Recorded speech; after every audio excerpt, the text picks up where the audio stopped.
अस्सलाम वालेकुम dear students, उम्मीद है आप सब लोग खैरियत से होंगे। आज के लेक्चर में हमने एग्जाम्पल नंबर 4, 3, 4 एंड 6 को डिस्कस करना है। सबसे पहले कल प्रीवियस लेक्चर में हमने क्या पढ़ा था, हमने ग्रुप की प्रॉपर्टीज़ की पढ़ी और एग्जाम्पल नंबर 1 और 2 को डिस्कस किया। आज के लेक्चर में हमने एग्जाम्पल नंबर 3 को डिस्कस करना है। एग्जाम्पल नंबर 3 में हमने क्या करना है, क्यूब रूट ऑफ यूनिटी को ग्रुप शो करना है और एग्जाम्पल नंबर 4 में फोर्थ रूट ऑफ यूनिटी को हमने क्या शो करना है, उसको भी ग्रुप शो करना है। तो सबसे पहले देखें example number 3, statement show that G is equal to 1 omega and omega square complex cube root of unity is a group. जी आपके पास एक सेट है जिसमें 1 ओमेगा एंड ओमेगा स्क्वायर है, कॉम्प्लेक्स नंबर्स हैं और उसके क्यूब रूट ऑफ यूनिटी को हमने क्या शो करना है, एक ग्रुप शो करना है।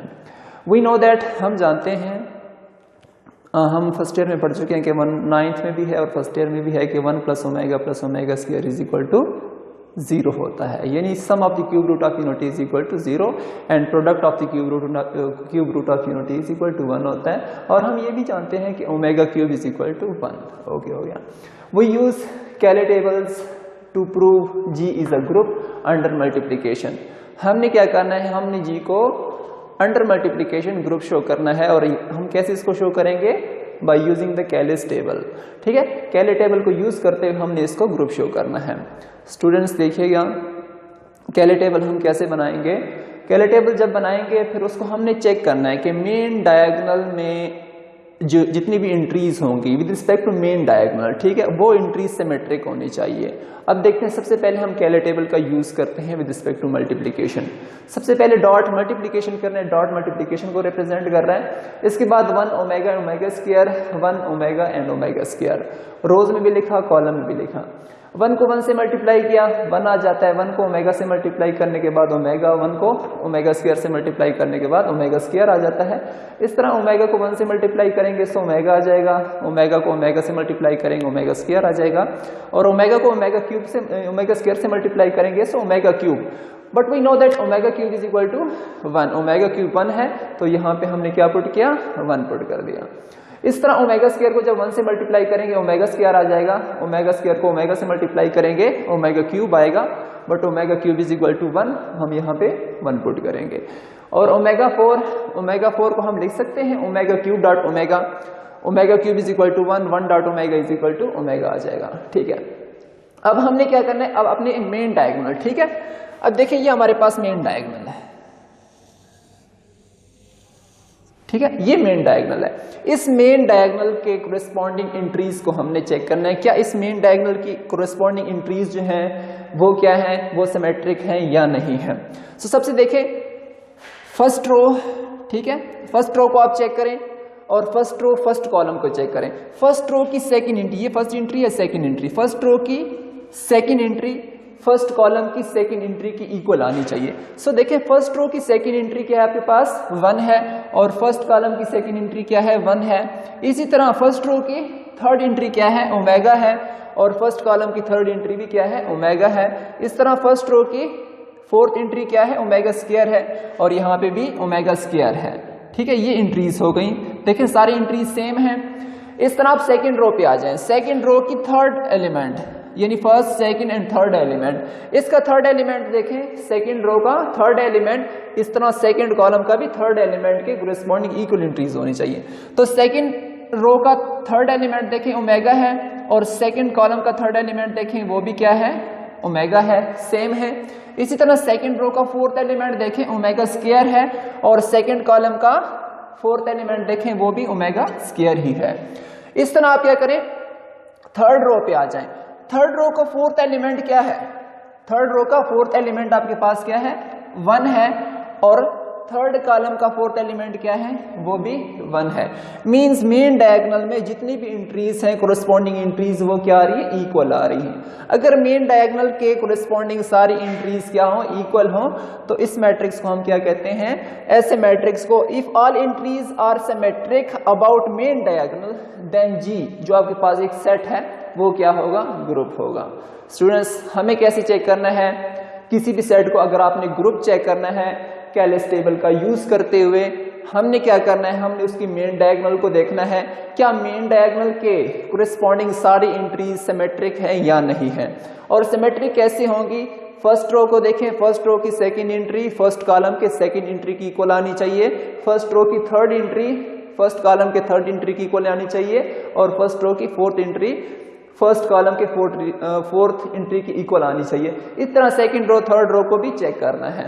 अगर सारी एंट्री सेम आ जाती हैं तो वो सेट क्या होगा, ग्रुप होगा। ठीक है, इस तरह एग्जांपल नंबर 4 में देखें, show that the fourth root of unity, आपके पास क्या है, फोर्थ रूट ऑफ यूनिटी को हमने अंडर मल्टीप्लिकेशन ग्रुप शो करना है, और जी आपके पास क्या है, प्लस माइनस 1 प्लस माइनस का अयोटा। ठीक है, तो सबसे पहले ग्रुप के लिए हम फोर्थ प्रॉपर्टी चेक करते हैं। हम डायरेक्ट भी कर सकते थे, केले टेबल का यूज करते हुए हम इसको ग्रुप शो करते, लेकिन देखें यहाँ पे प्लस माइनस 1 की बात हो रही है, प्लस माइनस 1 की बात हो रही है, यानी प्लस का 1 यहाँ पे एग्जिस्ट कर रहा है, और 1 क्या होता है, आइडेंटिटी एलिमेंट होता है विद रिस्पेक्ट टू मल्टीप्लिकेशन। हम यूजुअल मल्टीप्लिकेशन के थ्रू उसको ग्रुप शो करना चाहते हैं। सो 1 है, सो 1 इज द आइडेंटिटी एलिमेंट, क्योंकि 1 जी के अंदर कंटेन कर रहा है। इस तरह आप इनवर्स भी चेक करते हैं कि क्या हर एलिमेंट का इनवर्स जो है, यानी इस सेट के अंदर आपके पास 4 एलिमेंट हैं, क्या हर एलिमेंट का इनवर्स भी एग्जिस्ट करता है इसी सेट के अंदर। सो देखिए 1 का आइडेंटिटी, 1 का इनवर्स क्या होता है डियर स्टूडेंट्स, 1 को आप किसी ऐसे नंबर से मल्टीप्लाई करें ताकि आपके पास दोबारा 1 ही आ जाए। सो 1 को अगर 1 से मल्टीप्लाई करें सो 1 ही आता है, यानी आइडेंटिटी एलिमेंट का इनवर्स क्या होता है, वो खुद एलिमेंट होता है। इस तरह -1 का इनवर्स क्या होगा, -1 को -1 से मल्टीप्लाई करें तो 1 आ जाता है, -1 का इनवर्स क्या होगा, वो भी इसी ग्रुप के अंदर कंटेन कर रहा है, -1 का इनवर्स -1 होता है और वो भी इस ग्रुप के अंदर ही है। इसी तरह आयोटा का इनवर्स भी हम चेक करते हैं, और माइनस आयोटा का इनवर्स भी हमने चेक करना है, क्या वो भी इसी ग्रुप के अंदर कंटेन कर रहे हैं या नहीं कर रहे। सो देखिए पहले हम आयोटा का इनवर्स चेक करते हैं, आयोटा का इनवर्स आई होल का इनवर्स। सो इसको हम इस शेप में लिख सकते हैं, 1 ओवर आयोटा, जी लिख दिया। अब इसको रेशनलाइज करें, यानी आयोटा बाई आयोटा से मल्टीप्लाई करें, 1 over iota cross iota by iota, so ये हो जाएगा iota over iota square, but we know that iota square is equal to -1, so iota over minus का 1 हो जाएगा, मींस माइनस का आयोटा। आयोटा का इनवर्स क्या आता है स्टूडेंट्स, आपके पास माइनस आयोटा आता है। क्या माइनस का आयोटा इस ग्रुप के अंदर है, जी है। सो ये किसके अंदर बिलोंग कर रहा है, जी के अंदर कंटेन कर रहा है, मींस आयोटा का इनवर्स भी इसी जी सेट के अंदर है। इस तरह माइनस आयोटा का इनवर्स देखें, माइनस आयोटा का इनवर्स आप लिख सकते हैं 1 ओवर माइनस का आयोटा। इसको रेशनलाइज करें, आयोटा और आयोटा से मल्टीप्लाई करें, सो ये हो जाएगा iota square over minus iota square, sorry iota over minus iota square. Minus iota square आपके पास किसकी इक्वल आता है, 1 के। So iota over 1 is equal to iota, this implies that minus iota का इनवर्स किसके बराबर आता है, आयोटा के बराबर, और वो भी इसी सेट के अंदर, आयोटा इस सेट के अंदर कंटेन कर रहा है। सो ये क्या होगा, inverse of each element exist कर रहा है, आइडेंटिटी एलिमेंट भी है। हमने एसोसिएटिव लॉ को देखना है कि एसोसिएटिव लॉ भी इसके अंदर एग्जिस्ट करेगा या नहीं करेगा। अब यहाँ पे हम कैलिस टेबल का यूज करेंगे, कैलिस टेबल का यूज करते हैं with respect to multiplication check करें। ठीक है, फर्स्ट रो में सारी एंट्रीज लिखी, कॉलम में भी सारी एंट्रीज सेम लिखनी है। फर्स्ट एंट्री को फर्स्ट से, फर्स्ट को सेकंड से, फर्स्ट को थर्ड से, और फर्स्ट को फोर्थ से मल्टीप्लाई करने के बाद आपके पास ये रो आ जाएगी। इसी तरह इस एंट्री को इस पूरे क्या करना है, पूरे रो से मल्टीप्लाई करने के बाद आपके पास ये एंट्रीज आ जाएगी, ये एंट्रीज आएंगी और ये एंट्रीज आएंगी। अब देखिए इसके मेन डायगोनल को देखें, मेन डायगोनल आपके पास क्या बन रहा है, देखिए स्टूडेंट्स ये आपके पास मेन डायगोनल है, यानी 1 1 -1 -1। अब देखें फर्स्ट रो की सेकंड एंट्री फर्स्ट कॉलम की सेकंड एंट्री की इक्वल है या नहीं, ये हमने चेक करना है। सो देखें आपके पास फर्स्ट रो की सेकंड एंट्री क्या है, 1 है। फर्स्ट कॉलम की सेकंड एंट्री क्या है, ये भी 1 है। फर्स्ट रो की थर्ड एंट्री क्या है, माइनस का 1 है, और इस तरह फर्स्ट रो की थर्ड एंट्री क्या है, कॉलम की, वो भी माइनस का 1 है। फर्स्ट रो की फोर्थ एंट्री क्या है, आयोटा है। फर्स्ट कॉलम की फोर्थ एंट्री क्या है, वो भी आयोटा है। फर्स्ट रो की फिफ्थ एंट्री क्या है, माइनस का आयोटा, और फर्स्ट कॉलम की फिफ्थ एंट्री क्या है, वो भी माइनस का आयोटा है। इसी तरह ये चेक करें, ये माइनस का 1 माइनस का 1, ठीक है, ये आयोटा, ये आयोटा, ये आयोटा, माइनस का आयोटा, माइनस का आयोटा, माइनस का आयोटा, माइनस का आयोटा, आयोटा, आयोटा 1 एंड 1, सारी एंट्रीज क्या है, सेम है। अगर which show that all entries are symmetric about the main diagonal, hence it is a group। अगर सारी एंट्रीज मेन डायगोनल के अलोंग क्या आ जाएं, सिमेट्रिक आ जाएं, तो वो सेट क्या होता है, वो सेट ग्रुप कहलाता है। इसी तरह एग्जांपल नंबर 6 को देखते हैं। शो दैट आपके पास जी ग्रुप है जिसमें एलिमेंट हैं +-1 +- i +-j and +-k, +-i +-j and +-k is a group under multiplication. इसको हमने ग्रुप शो करना है अंडर मल्टीप्लीकेशन। कैसे करेंगे डियर स्टूडेंट्स, हम जानते हैं हमने डॉट प्रोडक्ट में करना है। हम ये जानते हैं कि i dot i is equal to i square, यानी i square is equal to किसके बराबर होता है, 1 के बराबर होता है। इस तरह j डॉट जे किसके बराबर होता है, वो j square and j square is equal to 1 के बराबर होता है। k dot k is equal to वो भी 1 के बराबर होता है। We know that i dot j is equal to k के बराबर होता है। j dot k is equal to i and k dot i is equal to j। आप फर्स्ट ईयर में पढ़ चुके हैं, हम सेकेंड ईयर में चैप्टर नंबर 7 है, ठीक है, वेक्टर का। इसी तरह j dot i is equal to -k होता है, k dot j is equal to -i होता है, i dot k is equal to -j होता है and i square is equal to j square and is equal to k square सार is equal to 1 होता है, ठीक है। i square is equal to j square is equal to k square and is equal to 1। अब हमने क्या करना है, हमने इसको closure law, associative law, identity element और इनवर्स चेक करने हैं।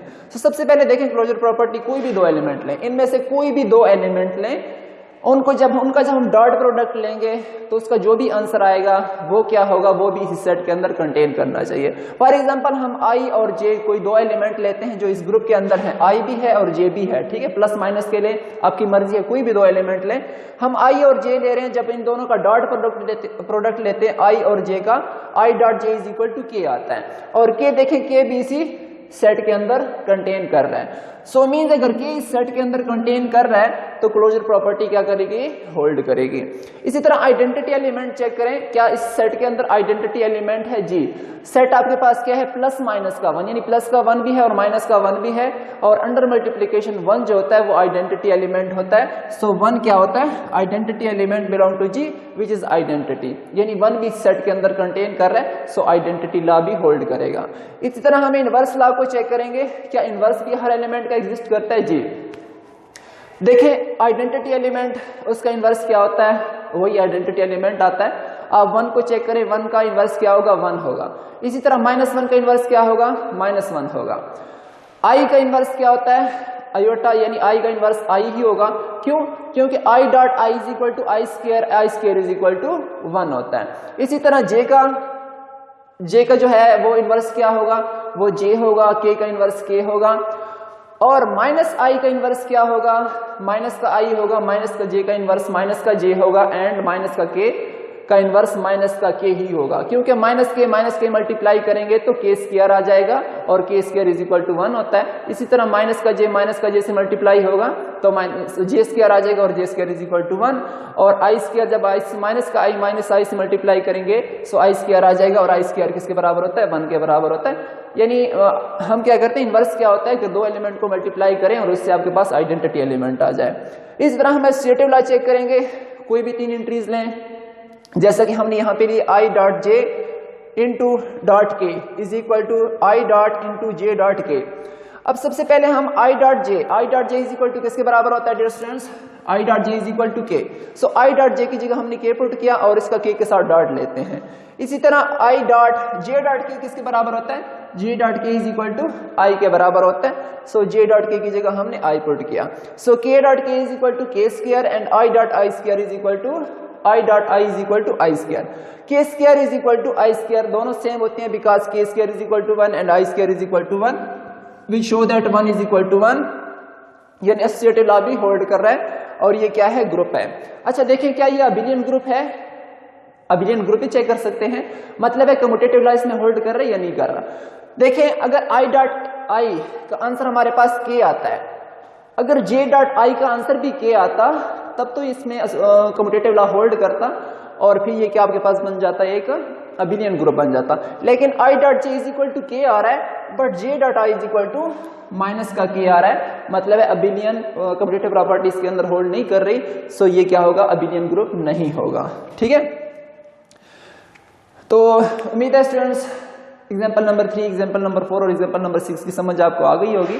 अगर किसी किस्म का कोई भी मसला हो तो आप मुझसे कांटेक्ट करके अपना सोल्यूशन ढूंढ सकते हैं। सो तब तक के लिए इजाज़त चाहता हूँ। अल्लाह हाफ़िज़।